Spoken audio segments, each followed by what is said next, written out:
네, 안녕하세요. 방금 소개받은 국제수지팀의 김지은 과장이라고 합니다. 오늘 이렇게 날씨가 무더운데 참 많은 분들이 와주셨네요. 제가 이렇게 많은 분들 앞에서 강의하는 건 사실 처음이거든요. 그래서 좀 많이 긴장이 되기도 하는데요. 중간에 강의를 진행을 하면서 약간 부족한 부분이 많을 것 같기도 한데 여러분들이 많은 이해를 부탁드리겠습니다. 예, 오늘 제가 말씀드릴 내용은 국제수지 통계의 새로운 국제기준 이행과 그 최근 동향에 대해서 말씀을 드리도록 하겠습니다. 우선 강의 시작하기 앞서서요. 우선 우리 한국은행이 국제수지 통계를 언제부터 작성을 하고 그리고 어떻게 개편을 하게 됐는지 그 배경에 대해서 잠깐 설명을 드리고 시작을 하도록 하겠습니다.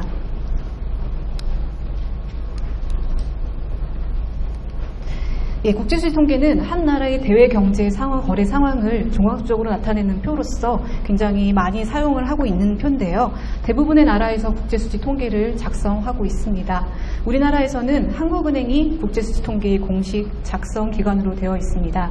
1955년도에 저희 IMF에 한국이 이제 가입을 하게 되면서 이를 계기로 해서 1957년도부터 국제수지 통계를 한국은행에서 작성하기 시작했고요. 1978년부터는 지금처럼 월별로 국제수지 통계를 작성해서 발표를 하고 있습니다. 국제수지 통계는 전 세계 공통적으로 공통 기준이 있는데요. 그 기준에 해당하는 것이 바로 IMF에서 나온 국제수지 매뉴얼이라고 합니다. 이 국제수지 매뉴얼은요, 국제수지 통계가 어떤 국가 간의 비교가 가능하도록 어떤 포괄범위나 분류 같은 것에 대해서 미리 정해놓은 것인데요. 모든 나라가 이 BPM, 그러니까 국제수지 매뉴얼에 따라서 통계를 편제를 하고 있습니다. 1948년도에 처음으로 IMF에서 이 국제수지 매뉴얼을 만들었는데요. 그 뒤에 한 5차례 정도 개정이 되었고요. 가장 최근에 발간된 것이 2010년 1월달에 나온 국제수지 매뉴얼 제6판 BPM6라고 부르기도 하는데요. 네, 이게 나왔습니다. 그래서 보통 이렇게 개정판이 나오면은 각 나라에서는 각 나라의 사정에 맞춰서 그 통계를 개편을 하게 되는데요. 우리나라에서는 올해 3월에 BPM6로 이행을 완료를 하였습니다. 오늘 강의를 어떤 순서로 진행해야 될지 잠깐 말씀을 드리겠는데요. 우선 국제수지표의 의의와 그리고 어떤 작성 원칙에 따라서 작성이 되는지에 대해서 간략히 설명드린 다음에 그리고 새로운 국제기준 BPM6 이행의 주요 내용과 그 개편 결과에 대해서 말씀을 드리겠습니다. 그리고 마지막으로 최근에 우리나라의 국제수지 동향이 어떤지에 대해서 설명을 드리면서 마무리하도록 하겠습니다.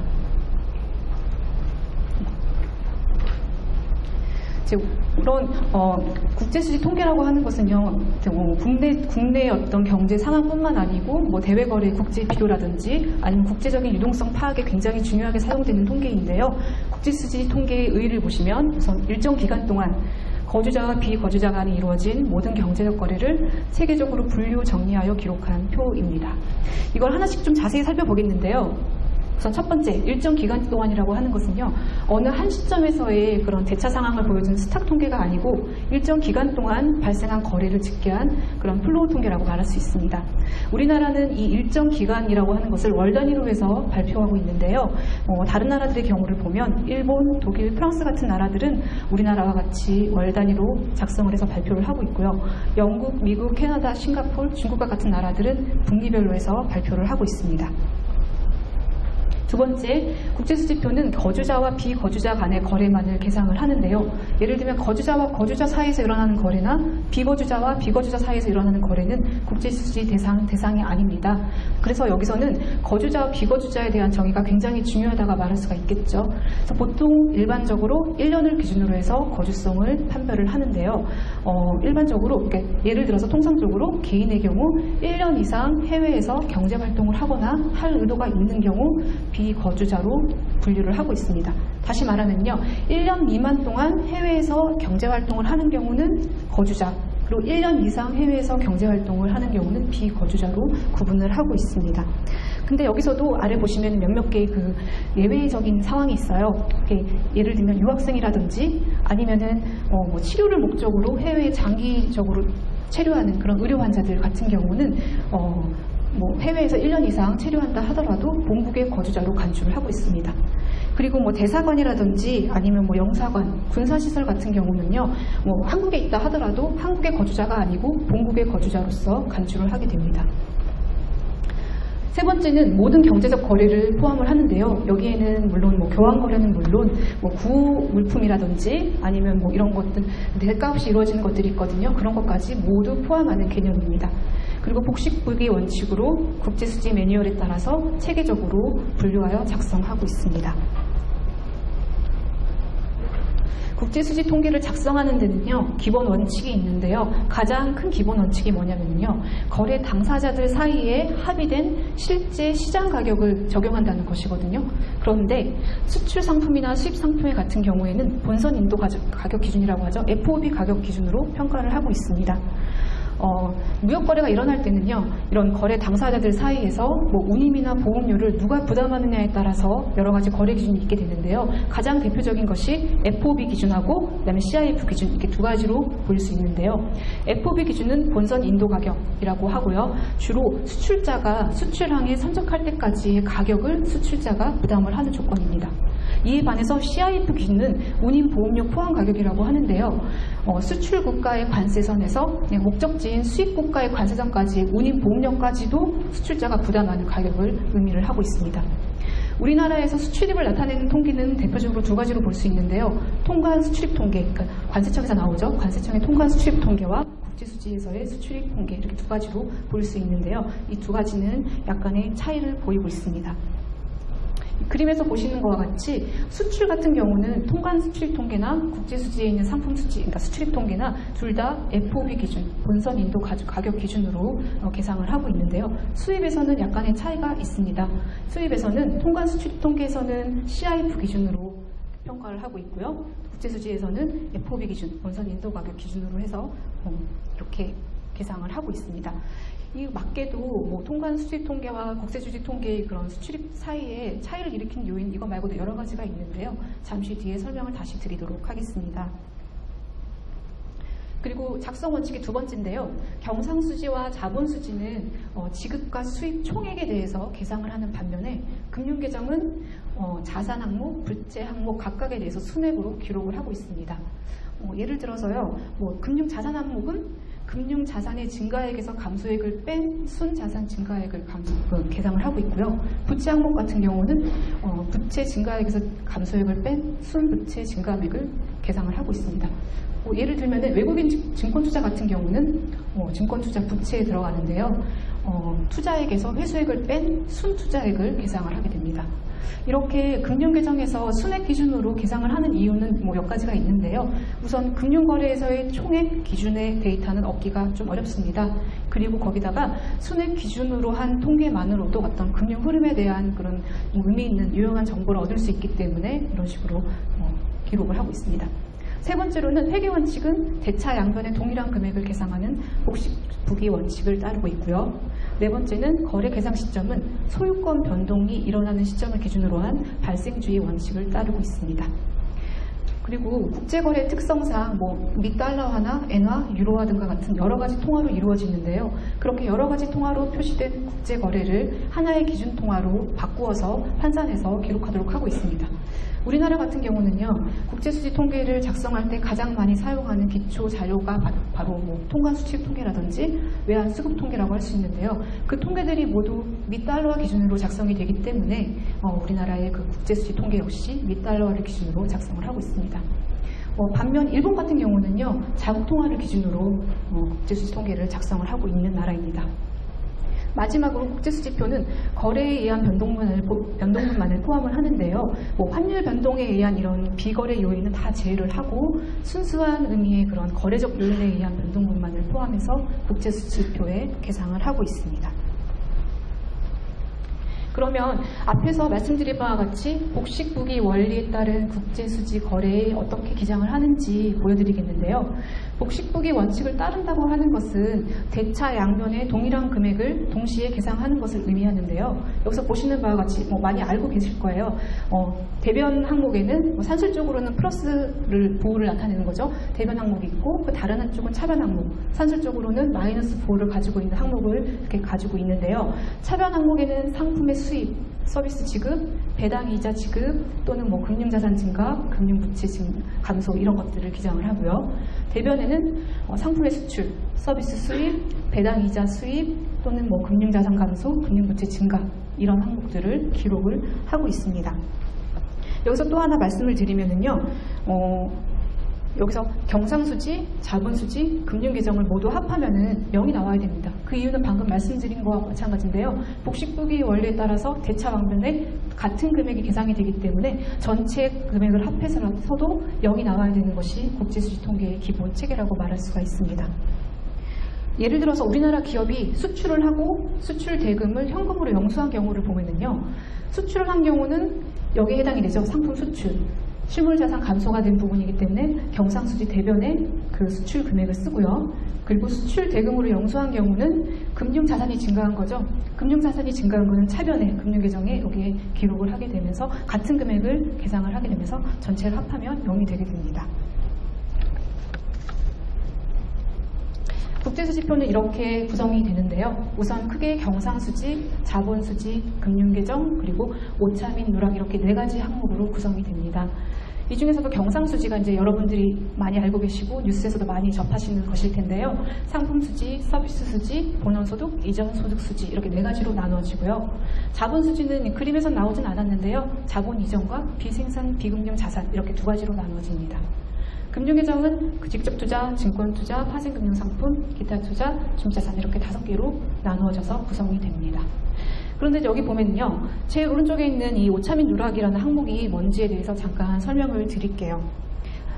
방금 계속 몇 번 반복해서 말씀을 드렸었는데 복식부기의 원리에 의해서 기장이 되기 때문에 이 경상수지, 자본수지, 금융계정은 결국 다 합하면 0이 나와야 되는 게 이론적인 체계거든요. 근데 실제로 보면은요, 실제 작성을 하다 보면은 사실 0이 나오기가 힘듭니다. 왜냐면은 원체 많은 기초자료들을 사용하다 보니까 약간 평가 시점이라든지 뭐 기준이 약간씩 다르기 때문에 0이 나오기가 힘든데요. 그 0이 나오기 힘든 나머지 그 전체 더한 그 금액 있죠? 그 금액에다가 반대 부호를 계상을 해서 오차 및 누락이라는 항목으로 설정을 하게 됩니다. 그래서 오차 및 누락은 결국은 이 전체를 0으로 만들기 위한 조정 항목이라고 보실 수가 있는 겁니다. 그래서 오차 및 누락이 여기서 무슨 역할을 하느냐? 그러면요, 경상수지, 뭐 자본수지, 금융계정에 대한 이런 국제수지 통계를 잘 작성을 했는지 아니면은 통계적 불일치가 어느 정도 되는지 이런 거를 가늠할 수 있는 그런 역할을 한다고 보실 수 있겠습니다. 그러면은 내용에 대해서 간단하게 말씀드리겠습니다. 경상수지는 아까 상품수지, 서비스, 본원소득, 이전소득수지 이렇게 4가지로 이루어진다고 말씀을 드렸었는데요. 상품수지는 여러분들이 알고 있는 바로 그 상품의 수출입 그 차이를 기록하는 그런 계정인데요. 일반 상품, 중개무역 순수출, 비화폐연금 이렇게 3가지 항목으로 나누어지고 있습니다. 일반 상품은 뭐 말 그대로 상품의 수출, 수입인데요. 여기서는 2가지가 있습니다. 관세선을 통과하고 그다음에 소유권 변동도 이루어진 그런 거래가 있고요. 관세선을 통과하지 않으면서 소유권만 변동되는 그런 거래도 모두 일반 상품의 수출입에 포함이 됩니다. 이 내용은 좀 이따 다시 설명을 드릴게요. 중개무역 순수출은요, 중개무역이라는 걸 우선 말씀드릴 텐데요. 중개무역은 거주자인 이 기업이 해외에서 어떤 물건을 수입을 해서 근데 그 수입한 물품을 국내로 반입하지 않고 그 상태 그대로 해외로 다시 수출을 하는 그런 거래를 말하거든요. 그래서 이런 거래도 관세선을 통과하지 않기 때문에 통과수출 통계에서는 포착되지가 않는 거래입니다. 그래서 이런 거래 같은 경우는 이렇게 항목을 새로 만들어서 밖으로 기록을 하게 되어 있고요. 비화폐용금은요, 우리 보통 통화당국이 준비자산으로 갖고 있는 화폐용금이 있는데 그 화폐용금을 제외한 모든 근거래를 모두 여기에 계상을 하게 됩니다. 그래서 이유는요, 아무래도 금융시장에서 금이 갖고 있는 약간 특수한 성질 때문에 이렇게 비화폐용금이라는 항목을 따로 설정을 해서 기록을 하게끔 이렇게 국제수지 매뉴얼에서 정해놓고 있습니다. 예, 우리나라 수출입을 나타내는 통계 대표적인 것 2가지 상품수지와 무역수지의 차이에 대해서 말씀을 드리겠는데요. 우선 상품수지는 국제수지 안에서의 상품수지, 그리고 무역수지는 통관 수출입 통계의 그 수출입 차를 말하고 있습니다. 이 2가지의 제일 큰 그 차이점이라고 하는 게 3가지로 보통 나눌 수가 있는데요. 첫 번째가 포괄 범위의 차이입니다. 우선 통관 수출입 통계는요, 소유권이 변동한 발생의 재화를 포착하는 것이 아니고요, 관세선을 통과한 그런 모든 재화의 이동을 포착하는 통계입니다. 그에 반해서 국제수지 통계에서의 수출입은 소유권 변동이 발생한 재화에 대해서 기장을 하고 있습니다. 예를 들어서 견본물품 같은 경우가 있는데요. 견본물품 같은 경우는 관세선을 통과했기 때문에 통관 수출입 통계에는 잡힙니다. 하지만 소유권이 변동하지 않았기 때문에 상품 수지는 잡히지 않거든요. 그래서 상품 수지를 만들 때는 통관 수출입 통계에서 견본물품을 제외해서 다시 상품 수지로 기록을 하고 있습니다. 그리고 두 번째 차이는요, 가격평가 차이인데요. 이건 앞에서 말씀을 드렸었어요. 수출은 통관 수출입 통계나 국제수지 통계 모두 FOB, 본선 인도 가격 기준이고요. 하지만 수입의 경우에는 통관 수출입 통계는 CIF 기준, 그리고 국제수지는 FOB 기준으로 이렇게 기준이 다릅니다. 아까 그 CIF 기준은 그 수출국가의 관세선에서 수입국가의 관세선까지의 그런 운임비나 보험료를 모두 포함하는 거라고 말씀을 드렸었는데요. 이 통관 수입 통계에서 상품 수지에 있는 수입으로 바꾸기 위해서는 그 운임 및 보험료를 차감을 해야 됩니다. 차감을 하고 그 차감된 분에 대해서는 비거주자와의 거래인 경우에는 서비스 수지의 지급에다가 계상을 하게 되는 거죠. 그래서 일반적으로요, 통관 수출입 통계의 그 수출입 차, 그러니까 무역수지보다 상품 수지의 그 흑자, 그러니까 수출입 차, 그게 더 큽니다. 왜냐하면 운임 및 보험료 때문인데요. 그 흑자폭이 늘어나는 흑자 규모에서 운임 및 보험료는 일부 서비스 수지 지급으로 계상이 되기 때문에 그 흑자 늘어난 폭은 어느 정도 상쇄가 된다고 보실 수 있습니다. 세 번째로는 계상 시점인데요. 무역수지, 그러니까 통관 수출입 통계는 수출입 신고 수리 시점에 계상을 하게 됩니다. 근데 국제수지 통계는 소유권 변동하는 시점에 그 수출입 거래를 계상을 하게 되거든요. 그래서 이런 차이가 있는데 가장 대표적인 차이를 보이는 게 바로 선박 수출 계상이라고 할 수 있습니다.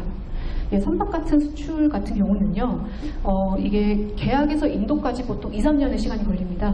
그리고 보통 그 중간중간에 건조 진행률에 따라서 수출 금액을 영수를 받게 되거든요. 그러니까 부분 나눠서 영수를 받게 되는데요.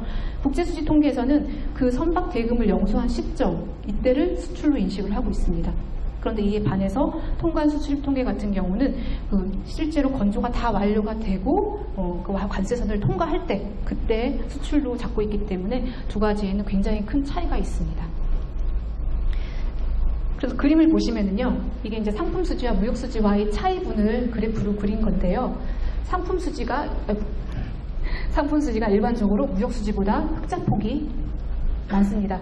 이 이유는 방금 말씀드렸다시피 수입에 포함되어 있는 운임 및 보험료를 차감을 했기 때문에 수입이 작아지죠. 그러니까 그 흑자폭이 늘어나는 건데요. 2008년의 경우를 보면은 좀 신기한 경우가 있죠. 상품 수지는 흑자를 나타내는데 반면에 무역 수지는 적자를 나타내는 방향성이 아예 정반대인 경우가 나타날 수도 있는데요. 이 경우는 방금 말씀드렸다시피 포괄범위라든지 계상 시점의 차이에 의한 것으로 말씀을 드릴 수가 있습니다. 두 번째로는 서비스 수지에 대해서 말씀을 드리겠는데요. 서비스 수지는 외국과의 서비스 거래로 발생한 수익과 지급의 차이를 기록하는 항목입니다. 이 아래 12개의 항목이 있는데요. 이렇게 12개의 항목으로 세분화하여 발표를 하고 있고요. 이 중에서 아무래도 좀 큰 비중을 차지하는 몇몇 가지에 대해서 설명을 드리도록 하겠습니다. 첫 번째 운송인데요. 운송은 거주자와 비거주자 간의 사이에 이루어진 선박이나 항공 이런 것들을 이용해서 이루어진 그런 여객, 화물 운송 거래를 기록하는 항목이고요. 여행 같은 경우는 관광 목적뿐만 아니고 거주자의 해외 유학 비용 있잖아요. 그런 것들까지도 모두 여행 수지에 기록을 하고 있습니다. 건설은 기업이 타 경제권에서 수행하는 건설 서비스, 댐이나 도로 같은 거 만드는 것들, 그런 것들이 모두 포괄되고요. 그리고 마지막으로 지식재산권 사용료에 대해서 잠깐 말씀을 드리겠는데요. 지식재산권이라고 하는 것은 보통 특허권이나 저작권 또는 산업 디자인 같은 것들을 사용하기 위한 대가 또는 영화 아니면 어떤 게 있죠? 영화, 그 다음에 컴퓨터 소프트웨어 이런 것들을 배포하거나 복제하기 위한 그런 라이센스 같은 것들 있잖아요. 그런 것들을 모두 포함하는 게 지식재산권인데요. 이 지식재산권 사용료 수지라는 것은 결국 그 지식재산권의 사용에 따른 그런 수입이나 거래, 로열티 받고 주고 이런 거 있잖아요. 그런 것들을 기록하는 항목이라고 할 수 있습니다. 근데 우리나라에서는요, 주요 수출품이 요즘에 반도체, 휴대폰 이런 것들이잖아요. 근데 그런 항목들이 대부분 해외 기술 의존도가 굉장히 높습니다. 그래서 우리나라에 뭐 최근에 굉장히 반도체나 휴대폰의 수출이 늘어나고 있는데 수출이 늘어날수록 지식재산권 사용률도 늘어나는 그런 적자 구조를 가진 특징을 가지고 있습니다. 왜냐하면은 그 원천 기술에 대한 사용용 로열티 지급을 해야 되니까요. 그만큼 수출이 늘어날수록 지식재산권 사용률도 늘어나는 적자가 늘어나는 그런 구조를 가지고 있다고 볼 수 있습니다. 세 번째가 본업소득수지인데요. 이거는 거주자와 비거주자 사이에 발생하는 급료임금 또는 배당 이자 뭐 이런 수지를 모두 기록을 하는 항목입니다. 이렇게 두 가지로 이루어지는데요. 급료 및 임금, 투자소득 이렇게 두 가지로 이루어지는데 급료 및 임금은 1년 미만으로 다른 경제권에서 일하면서 받은 임금 이런 것들을 기록하는 항목이고요. 그러면 1년 이상의 경우는 어떻게 될까요? 아까 말씀드렸다시피 거주성은 1년을 기준으로 해서 구분을 하고 있는데요. 1년 이상 해외에서 이제 일하면서 받은 그런 임금. 그러니까 1년 이상 해외에서 일하는 사람들은 거주자가 아니고요. 비거주자로 분류가 됩니다.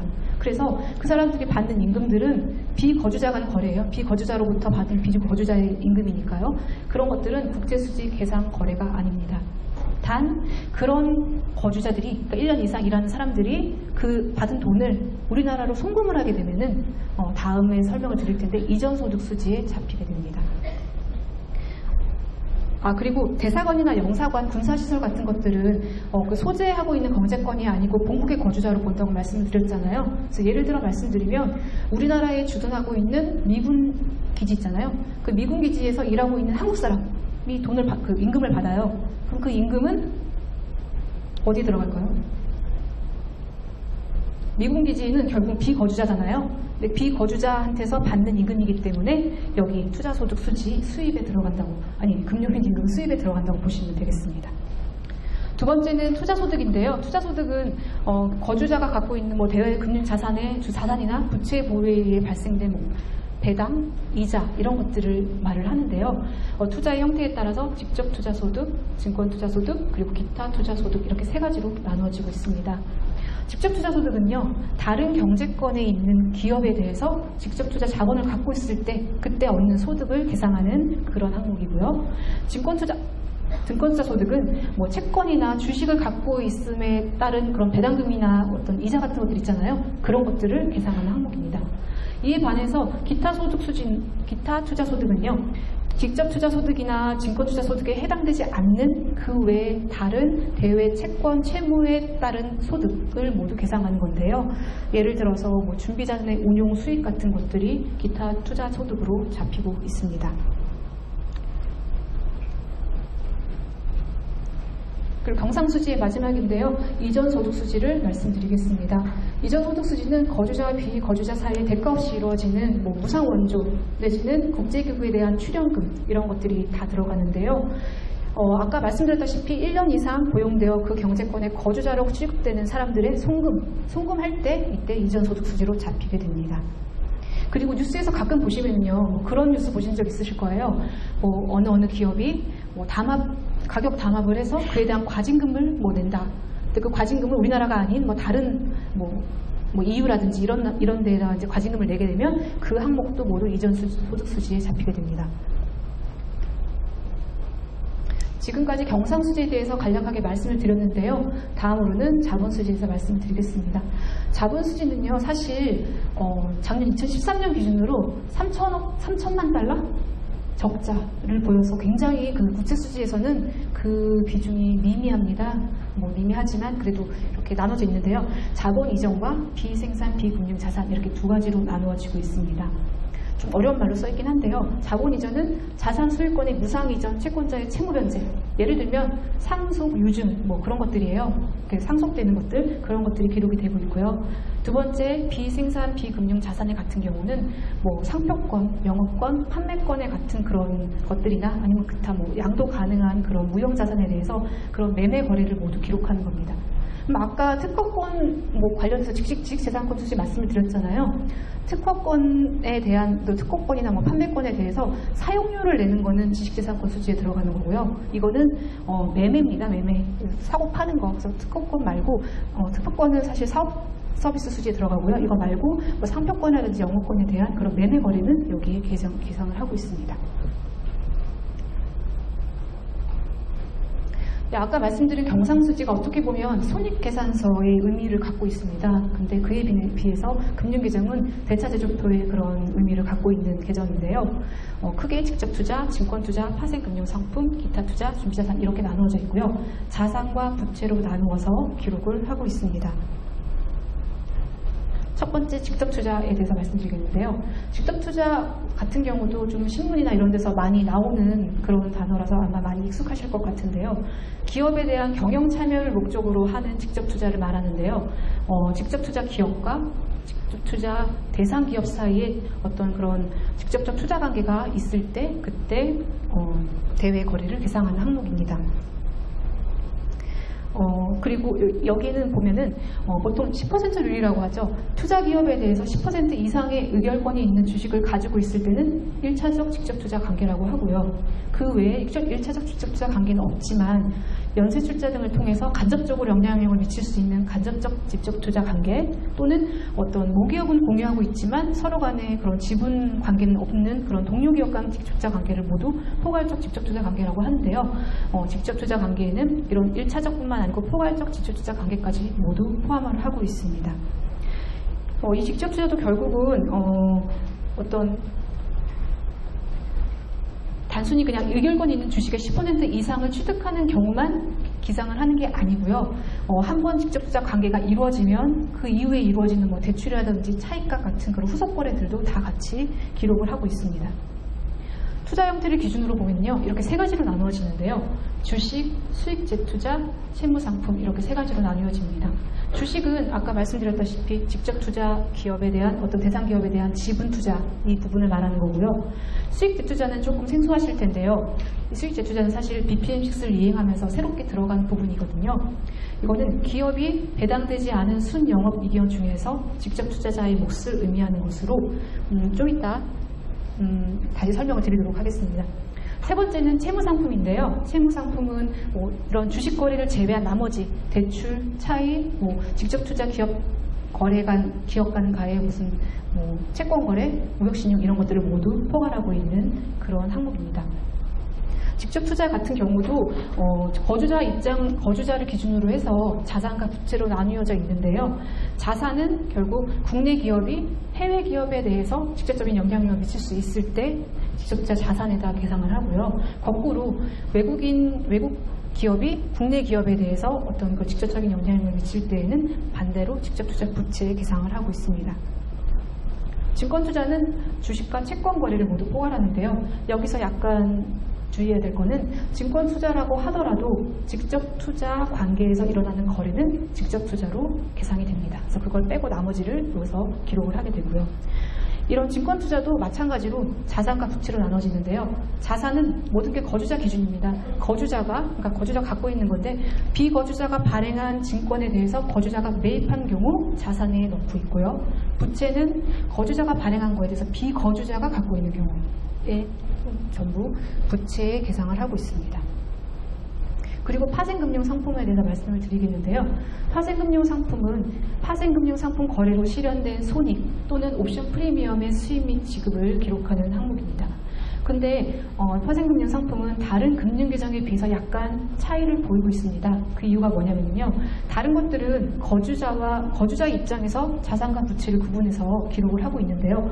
파생금융 상품의 같은 경우에는 그렇게 하는 게 아니고요.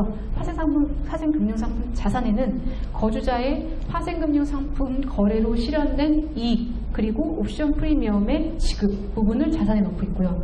부채는 파생상품 거래로 실현된 손실 그리고 옵션 프리미엄의 지급, 수치 받은 거 그렇게 두 개를 합해서 자산과 부채로 계상을 하고 있습니다. 그래서 자산과 부채가 다른 여타 금융계정과는 좀 다르다고 말씀드릴 수 있겠습니다. 금융계정의 마지막인 기타 투자인데요. 기타 투자는 말 그대로 기타입니다. 직접 투자, 증권 투자, 파생에 들어가지 않는 나머지 거래를 다 기타 투자에 넣고 있는데요. 대출, 차익, 무역신용, 현금인예금, 기타 자산, 기타 부채, 기타 지분, 특별인출권 이렇게 분류가 되고 있습니다. 대출은 많이 알고 계시다시피 채권자가 채무자에게 돈을 빌려줄 때 가지게 되는 금융자산. 차익은 반대의 방향으로 이루어지는 금융부채를 말하고요. 무역신용은요. 수출입 거래의 결과로 발생하는 어떤 외상거래 있잖아요. 미수금, 미지급금 뭐 이런 것들을 다 계상하는 그런 계정입니다. 현금 및 예금은 말 그대로 현금, 예금, 예수금, 예치금 이런 것들을 포함하는 거래고요. 그리고 기타 지분은 국제 기구에 대한 출자금을 포함을 하고 있고요. 특별 입주권은 IMF의 SDR 배분으로 인한 변동을 계상을 하고 있습니다. 그러면 기타 투자, 기타 자산, 기타 부채는 여기에도 들어가지 않는 나머지 것들은 다 여기 들어갑니다. 그래서 기타의 기타가 되겠죠. 마지막이 준비자산이었네요. 준비자산이 금융계정의 마지막이고요.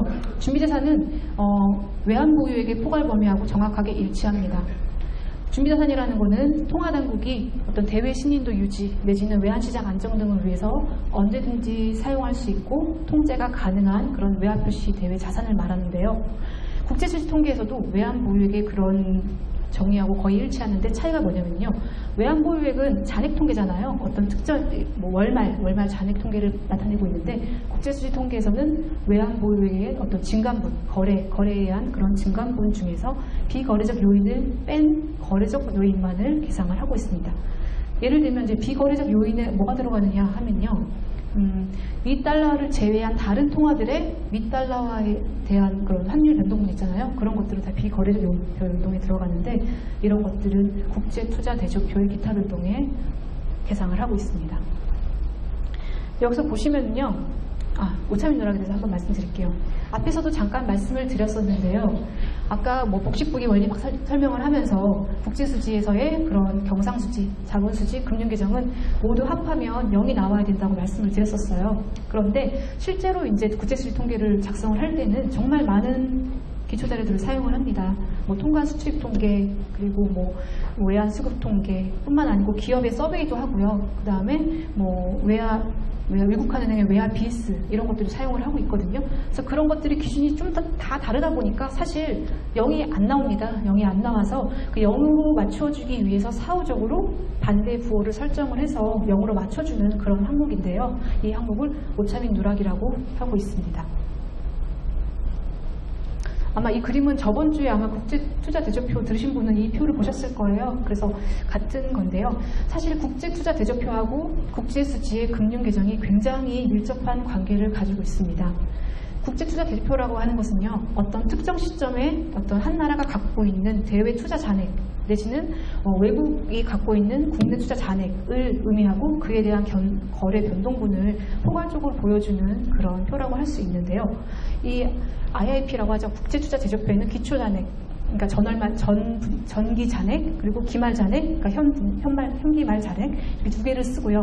그 사이에 그 변동분이라고 그러죠. 그 변동분 중에서 거래 요인과 비거래 요인으로 나누는데 이 거래 요인이 국제수지의 금융계정하고 정확하게 일치하게 됩니다. 그래서 이 차이에서 국제수지의 금융계정을 빼면 나머지가 비거래 요인이 되고요. 그 비거래 요인을 환율 변동, 가격 변동, 기타 변동으로 나누어서 이렇게 분석을 하고 있습니다. 그래서 국제투자제도표에서의 이런 이 구성과 금융계정의 구성이 정확하게 일치하게 됩니다.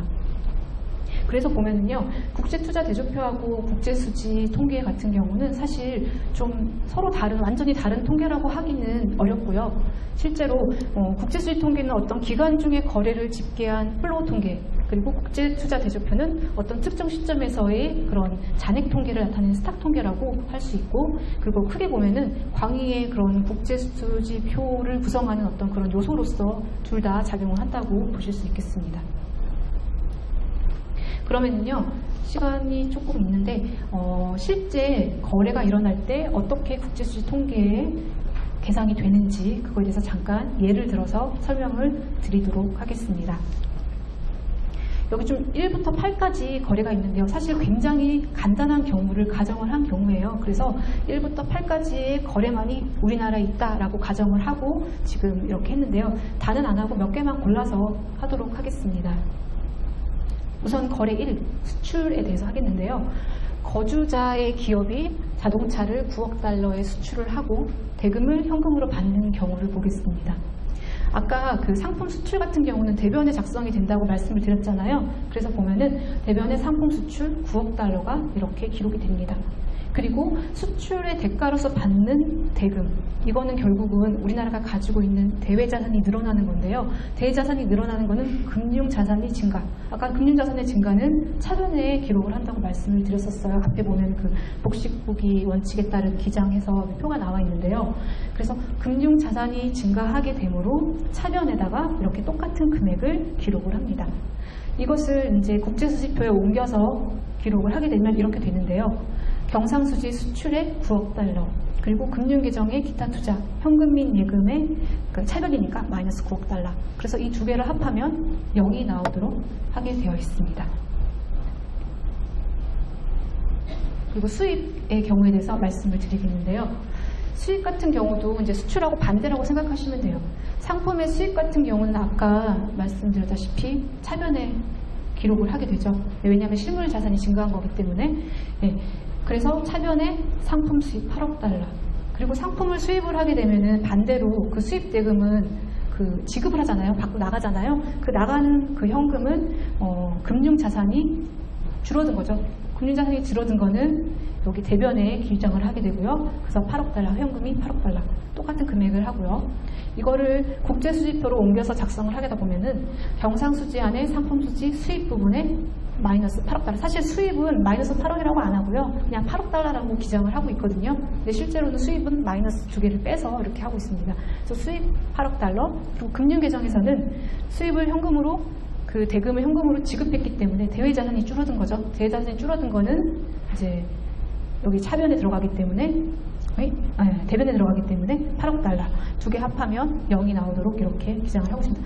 사실 금융규정은 조금 헷갈리실 수가 있어요. 그래서 상품 수지하고 약간 부호가 반대거든요. 그래서 어떻게 보시면 되냐면요. 자산의 증가는 마이너스고요. 자산의 감소는 플러스라고 보시면 됩니다. 왜냐하면 현금 유출입을 기준으로 해서 저희는 이 금융계정을 보고 있기 때문에 자산이, 그러니까 그 유출입이 순유입초면은 플러스, 순유출초면 마이너스 이렇게 기장을 하고 있고요. 자산, 뭐 실물 자산이건 금융자산이든 자산이 늘어난 건 마이너스, 그리고 자산이 줄어든 거는 플러스로 기장을 하고 있습니다. 뭐 다른 거는 그냥 보시면 아실 것 같아요. 그냥 뭐 시간 나실 때 한번 보시도록 하고요. 약간 특이한 경우가 있는데요. 이거 보겠습니다. 거래 7번을 보겠는데요. 우선 대외거래가 일어나면은 대부분의 경우는 경상수지하고 금융계정에서 동시에 일어나는 경우가 대부분입니다. 근데 이 경우는 약간 특이한데요. 금융계정 안에서만 거래가 일어나고 있습니다.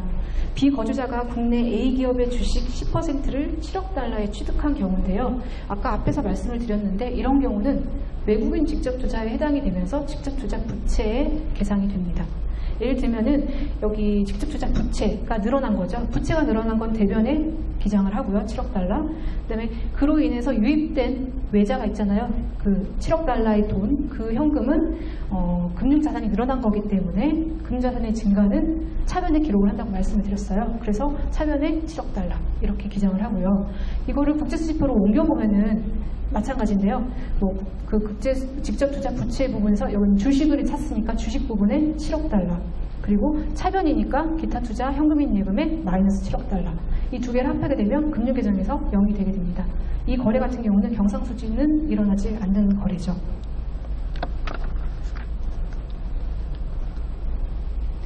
그래서 뭐 이것도 한번 시간 나실 때 보시고요. 이런 거래 1부터 8까지를 전부 다 이제 이런 식으로 기장을 해서 기록을 해서 표를 만든 게 이 표인데요. 여기 보시면은 이제 여기 조그만 숫자가 앞에서의 거래 번호예요. 거래 1, 거래 2가 위에 이제 첨자로 들어가 있는데요. 여기서 보시면 경상수지 같은 경우는 차변의 합과 차변의 대변을 더하면은 1억 달러 적자가 나타납니다. 그리고 자본수지는 해당되는 게 없었고요. 아까 그 거래에서는. 금융계정에서는 자산과 부채를 합한 순유입액이 플러스 1억 달러, 1억 달러의 유입초가 들어오는데요. 이거를 다 합하게 되면은 마이너스 1, 0, 1 합하면 0이 되죠. 이렇게 0이 되도록 하는 것이 기본적인 체계라고 볼 수 있습니다. 근데 이 경우는 아까 말씀드렸다시피 굉장히 간단한 경우를 가정했기 때문에 사실 뭐 0이 나오고 오차민 누락도 0이 나오게 되는 건데요. 만약에 이걸 세 개를 다 더했는데 합계가 1이 나온다. 그러면 오차민 누락은 마이너스 1을 설정함으로써 다 합하면 0이 나오도록 하는 겁니다.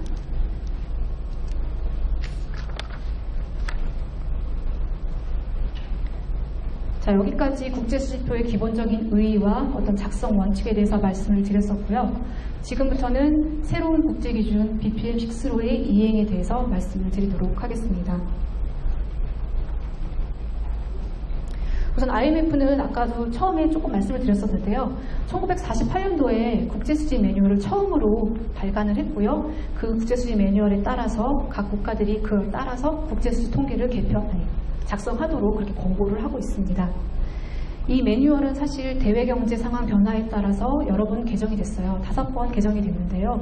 그 중에서 가장 최근에 나온 것이 2010년도 1월 달에 나오는 국제수지 매뉴얼 제6판입니다. BPM6라고도 하는데요.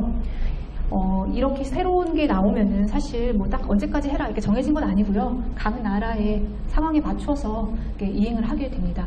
현재 지금 우리나라는 올해 3월 달에 이행을 하게 됐는데요. 뭐 지금까지 이행한 나라들은 보면은 뭐 호주, 뭐 캐나다, 미국 뭐 이런 나라들이 이행을 했고요.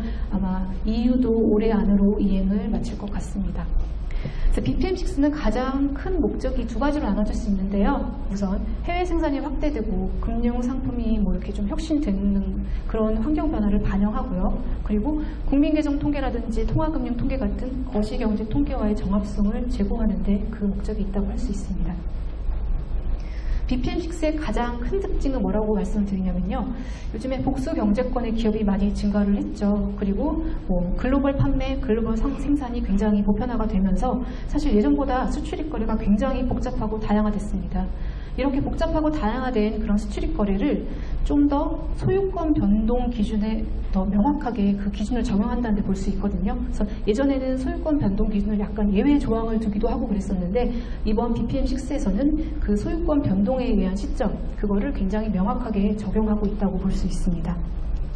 우리나라도 보면요. 2000년대 이후에 우리나라 기업들이 해외로 진출을 많이 했죠. 그리고 우리나라의 주요 수출품인 반도체나 핸드폰 같은 경우도 해외 생산 비중이 굉장히 높아서 그렇게 높아지고 있는 추세를 가지고 있어요. 특히 뭐 스마트폰 같은 경우는 해외 생산 비중이 2012년 기준으로 80%에 육박을 하니까요. 굉장히 많은 비중을 해외에서 생산을 하고 있는 건데요. 그렇게 대외 경제가 많이 변화함에 따라서 이 변화분을 반영을 해서 저희도 BPM6를 이행을 하게 되었습니다. 그 내용에 대해서 잠깐 말씀을 드리겠습니다. 여기까지 하고요. 잠시 쉬었다가 다시 하도록 하겠습니다. 우선 제일 큰 변화가 가공무역 부분입니다. 가공무역이라는 게 뭐냐면요. 한 나라의 거주자가 인가공료 지급을 어떤 그런 조건으로 해서 다른 나라에 가공을 의뢰하는 겁니다. 근데 가공을 의뢰하는데 그때 원재료는 제공을 해요.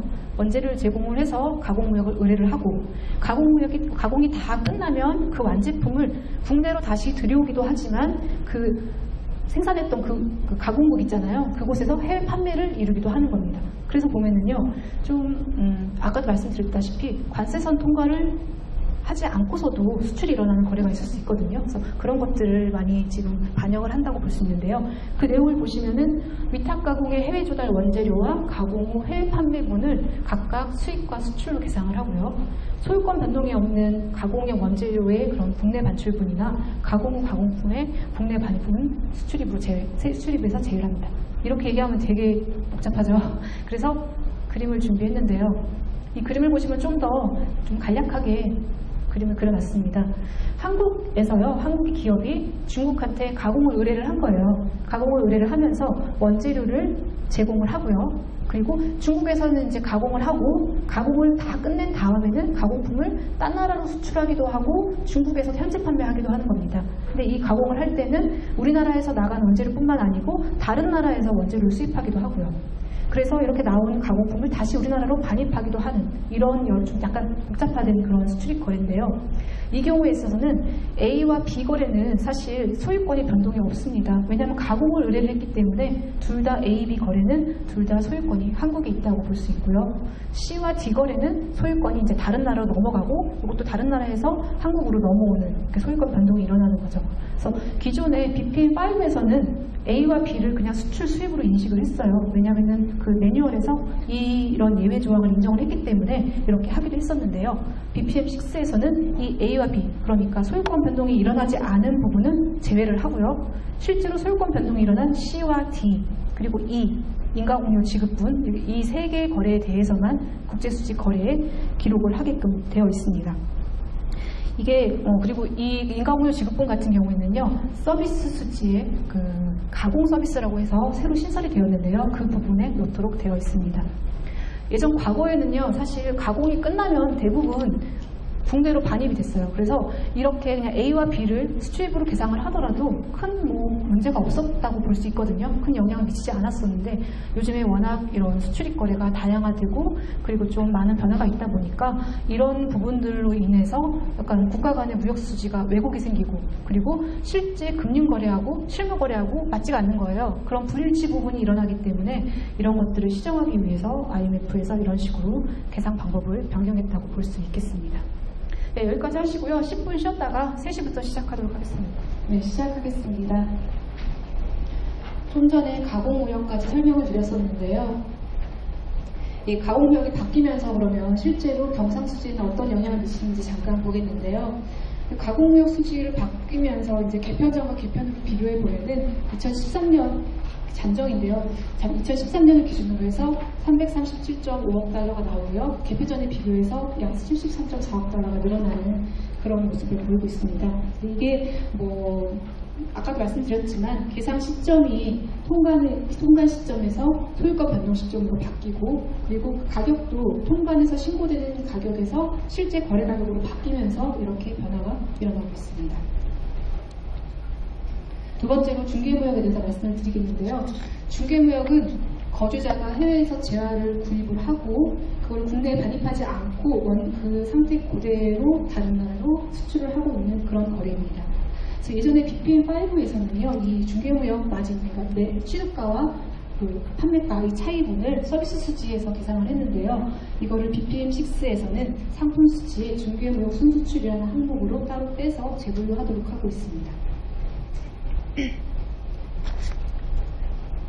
그래서 보면은요, 중개무역 같은 경우는 서비스 수지에서 상품 수지로 재분류가 됐기 때문에 서비스 수지는 악화되는 영향을 미치고요. 상품 수지에는 흑자 규모가 늘어나는 영향을 미치는데요. 결국 근데 재분류된 거에 불과하기 때문에 전체 경상 수지로는 영향을 미치는 게 없습니다.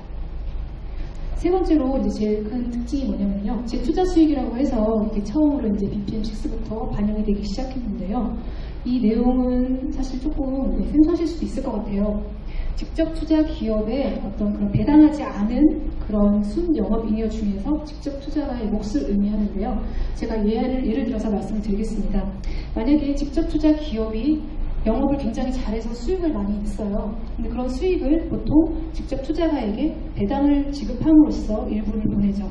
하지만 그 기업의 경우에는 자기한테서 발생한 그런 수익을 전부 다 배당으로 보내지는 않고 있습니다. 그중 일부를 영업활동을 위해서 산에 유보를 하고 있는데요. 그 산에 유보된 이익 중에서 직접 투자가의 몫에 해당하는 부분을 다시 그 직접 투자 기업한테 재투자한다라고 의제를 하는 겁니다. 그래서 이건 실제로 돈이 오고 간 건 아니에요. 오고 간 건 아니지만 실제로 그 재투자 수익을 한다는 가정 하에서 이런 식으로 계산을 하고 있는데요. 똑같이 그 본연소득 수지의 재투자 수익에 반영이 되면은 그에 대한 반대 계정으로는 수익 재투자라고 해서 금융계정의 직접 투자의 수익 재투자 부분의 반대 부호로 해서 똑같은 금액을 계산을 하게 됩니다. 예를 들어서 설명을 드리면요. 거주자가 해외 직접 투자를 해서 수익 재투자가 10억 달러 정도 발생을 했다라고 보면은요. 금융계정에서는 직접 투자에 수익 재투자에 마이너스 10억 달러가 들어가고요. 경상수지는 똑같은 금액을 부호만 반대로 해서 플러스 10억 달러라고 해서 이렇게 기록을 하고 있습니다. 이 재투자 수익을 개편 전과 개편 후로 잠깐 보시면은요. 사실 개편 전에도 반영을 하지 않았던 건 아니에요. 아주 일부분 국내 은행의 해외 점포에 대한 수익 재투자 수익 부분만 반영을 하고 있었거든요. 근데 이제는 개편 후에는 전체 직접 투자 기업에 대해서 반영을 하게 되면서 그 금액이 굉장히 커졌는데요. 그 금액을 보시면은 2010년도까지는 적자를 보여주고 있다가 2011년도부터는 흑자를 보여주고 있습니다. 이 원인을 보시면요. 이 우측 하단에 있는 직접 투자 잔액 추이 그래프를 보시면 알 수 있는데요. 우리나라 거주 기업의 그런 해외 진출이 굉장히 많이 늘어났잖아요. 그래서 해외 직접 투자가 많이 늘어났는데 한 2010년인가요? 이때부터는 해외 직접 투자 잔액이 외국인 직접 투자 잔액을 초과하기 시작했습니다. 게다가 해외 직접 투자 기업의 그런 영업 실적도 굉장히 좋아지면서 재투자 수익 부분도 굉장히 늘어났다고 볼 수 있습니다. 결국 재투자 수익 수입 부분이 많이 늘어난 걸로 나타나고 있습니다.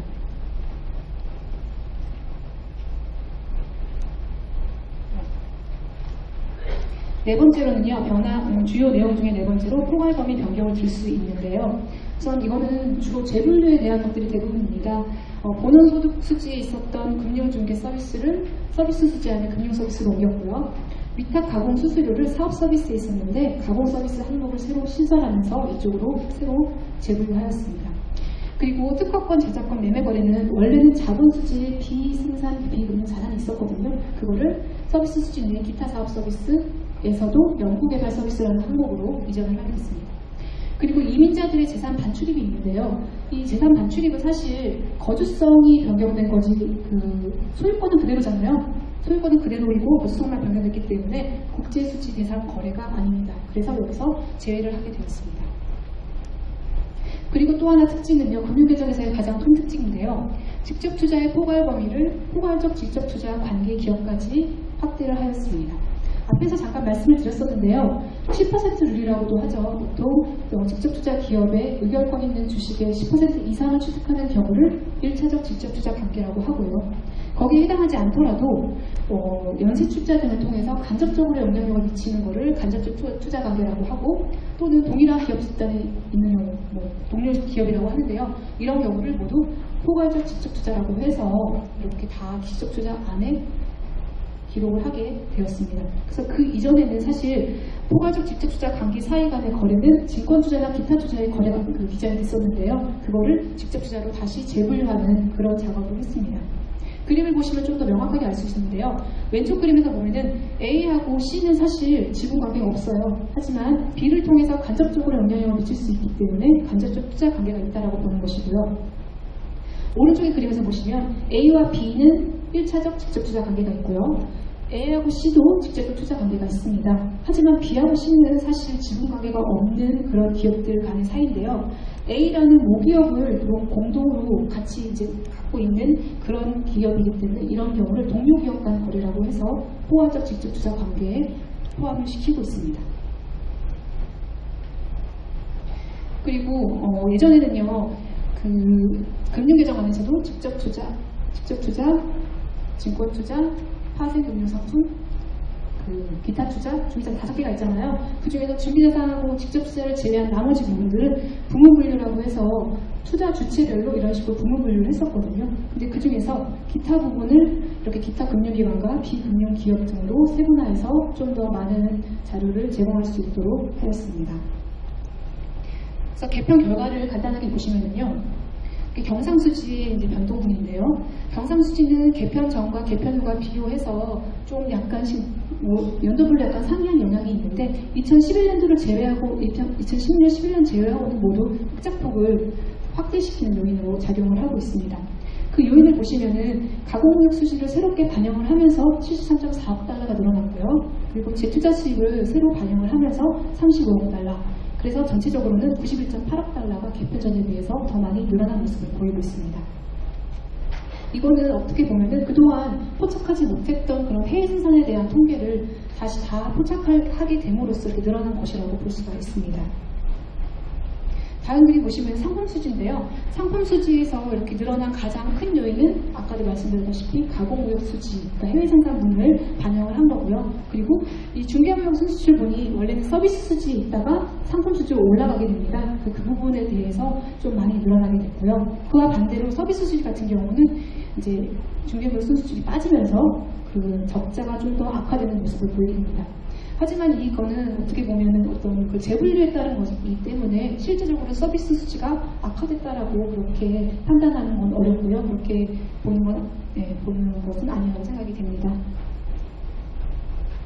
본원소득 수지는 아까 말씀드렸던 재투자 수익을 새롭게 인식을 하면서 그 폭이 굉장히 늘어났는데요. 여기 보시면은 2009년도까지는 적자를 보이다가요. 2010년도부터는 흑자 전환하여 그 폭이 점점 늘어나고 있습니다. 그리고 이전 소득 수지는 종전보다 조금씩 그 적자 폭이 늘어나는 모습을 보이고 있습니다. 자본 수지는요, 아까 말씀드렸다시피 이민 재산 반출입 거래가 빠지고 그리고 특허권이나 저작권의 매매 거래가 사업 서비스로 위로 올라가면서 많이 빠지게 되거든요. 그래서 전체적으로 보면은 1년에 거의 1억 달러도 되지 않는 굉장히 미미한 비중을 차지하고 있고요. 그리고 금융 계정을 보시면은 아까 말씀드렸던 재투자 수익의 반대 계정이 수익 재투자잖아요. 수익 재투자 부분이 새롭게 반영이 되면서 똑같이 유출처 규모가 더 늘어나는 그런 모습을 보이고 있습니다. 이렇게 BPM6를 이행하면서 사실 기대되는 효과는 뭐냐면요. 아까도 말씀드렸는데 국가 간의 무역 수지에 왜곡이 있었다고 말씀드렸잖아요. 그리고 금융거래라든지 아니면 실물거래 사이에 불일치 부분이 많았는데 그런 부분은 상당 부분 해소시킬 수 있을 거라고 생각을 하고요. 그리고 대외거래에 대한 좀 더 상세한 정보를 제공을 함으로써 통계 분석 자료의 정확성과 유용성을 제고할 수 있을 것으로 기대를 하고 있습니다. 그러면 마지막으로 우리나라의 국제수지 동향에 대해서 하고 마치겠습니다. 경상수지 모습을 보고 계시는데요. 우리나라 경상수지는 사실 2000년대 이후로 흑자 기조를 계속 유지하고 있습니다. 특히 상품수지의 그 흑자가 큰데요. 2010년부터는 본연소득수지, 빨간색 부분이죠. 네, 빨간색 부분도 흑자로 전환되면서 2013년도에는 798.8억 달러 흑자를 나타냈습니다. 그리고 그래프에서 보시면 아시겠지만 우리나라 경상수지는 사실 상품수지의 모습에 따라서 그 방향성이 결정되는 그런 구조를 가지고 있거든요. 그리고 서비스 수지, 여기 약간 색깔이 약간 연한 빨간색인데요. 이 부분은 만성적인 적자를 보여주고 있습니다. 그러면은 경상수지가 항상 흑자인 게 좋을까요?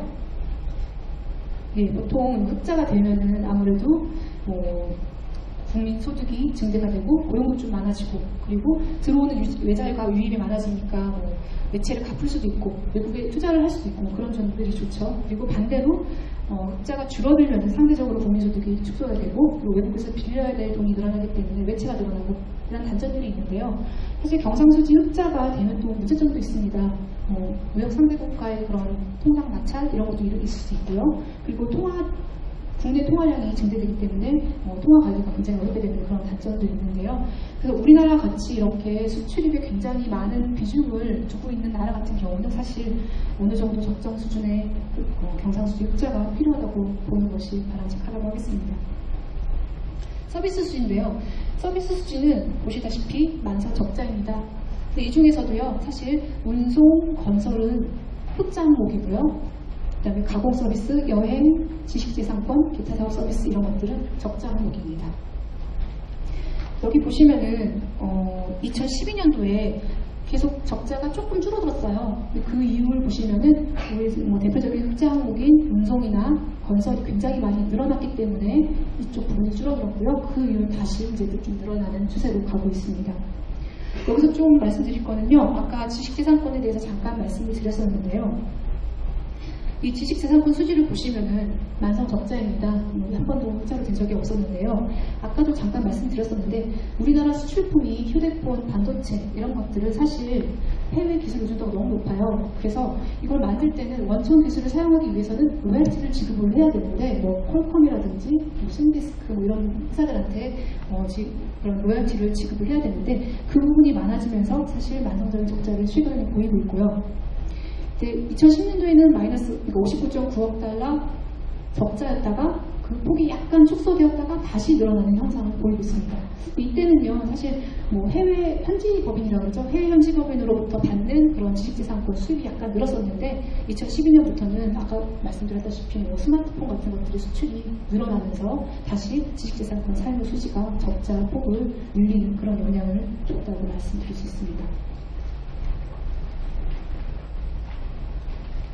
본연소득 수지는요, 금융, 임금, 투자소득 이런 것들이 들어가 있는데요. 사실 이 표에서는 나오진 않지만 2009년까지는 적자였어요. 계속 적자를 유지하고 있다가 2010년도에 4.9억 달러 흑자로 전환이 되고 이제 그 이후로 점점 그 흑자폭이 늘어나고 있는 모습을 보이고 있습니다.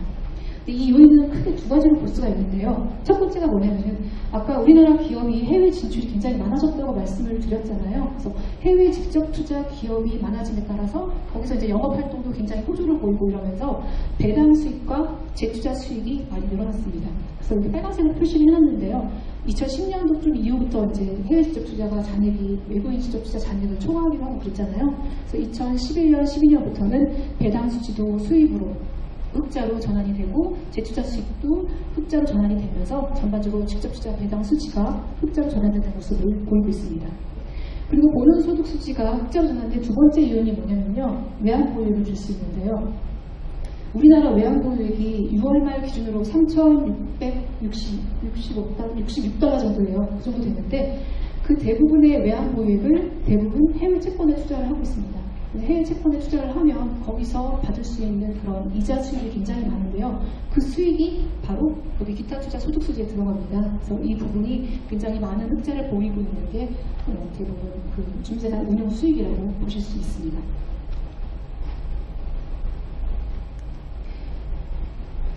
다음으로 금융계정에 대해서 말씀을 드리겠는데요. 금융계정은 직접 투자, 증권 투자, 이렇게 파생금융, 기타, 준비자산 5개로 이루어지고 있는데 여기서 보실 만한 건 증권 투자 부분이 최근 들어서 자산, 거주자가 해외 증권 투자를 하는 경우죠.